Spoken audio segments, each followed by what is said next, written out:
गेर और जुलूस के दौरान मेडिकल इमरजेंसी पर पुलिस प्रशासन की अलर्ट इमरजेंसी ट्रेनिंग, आगामी धार्मिक आयोजन को लेकर दिया सुरक्षा तैयारी का प्रशिक्षण। डॉक्टर्स ने पुलिसकर्मियों को मेडिकल इमरजेंसी में मदद का प्रशिक्षण दिया। CPR देने की ट्रेनिंग प्रमुख रूप से दी गई। प्राथमिक उपचार और इमरजेंसी रिस्पांस की ट्रेनिंग दी गई। पुलिस कमिश्नर संतोष सिंह ने दी जानकारी।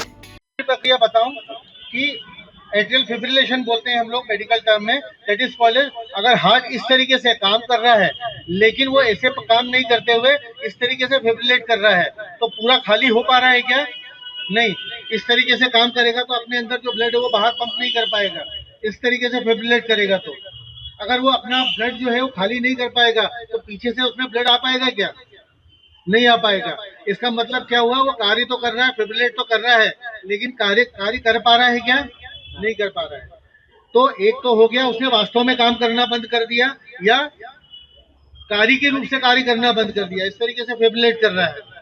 तो दो तरीके मैंने आपको बताया जिसके कारण पूरे बॉडी का सर्कुलेशन बंद हो जाता है। कोई भी कारण हो, ब्लड सर्कुलेशन बंद हुआ कुछ निश्चित समय से ज्यादा अगर ब्रेन को या दूसरे अंगों को सर्कुलेशन नहीं मिलता है, ब्लड का दौरा नहीं मिलता है, तो ब्लड क्या हो, आपके दूसरे अंग क्या प्रायः काम करना बंद कर देते हैं। अब ऐसी परिस्थिति में हमको दौरा बनाए रखना आवश्यक होता है।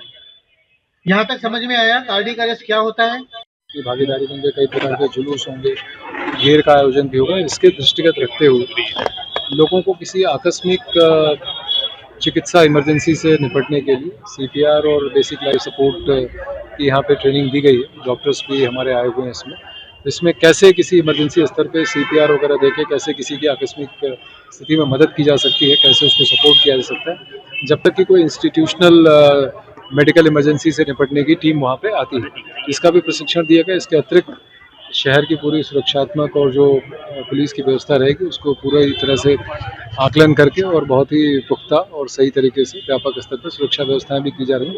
तो कुल मिला के जो सुरक्षात्मक तैयारियां वो और किसी आकस्मिक परिस्थिति से निपटने के लिए पूरी तरह से तैयारियां की जा रही हैं और मुझे पूरा विश्वास है कि शहर के आमजन भी इसमें पूरी तरह से अपना सहयोग देंगे और जिस तरह की पुलिस की तैयारियाँ हैं उसमें कहीं ना कहीं अपना पूर्ण रूप से सपोर्ट करते हुए एक बेहतर तरीके से बेहतर व्यवस्थाओं के साथ हम पूरे त्योहारों को संपन्न कराएंगे। डेफिनेटली जैसे मैंने कहा कि बहुत संख्या में लोग रहते हैं और कई बार ऐसा देखने में भी आया है कि कई बार किसी भी एज के ग्रुप के लोग कभी अनकॉन्शियस हो जाते हैं, कभी आकस्मिक रूप से किसी मेडिकल इमरजेंसी में फंस जाते हैं। उनको देखते हुए इस प्रकार की तैयारियां की जा रही हैं और ये सारे त्योहारों के और अदरवाइज भी हमारे पुलिस के ऑफिसर्स तैयार होने ही चाहिए। इसमें अच्छी बात यह है कि आमजन के लोग भी घेर के आयोजक गण भी इसमें भाग ले रहे हैं, तो वो भी इस प्रकार से तैयार होंगे और अगर कोई ऐसी इमरजेंसी की स्थिति आती है तो उससे वो हैंडल कर पाएंगे, डील कर पाएंगे।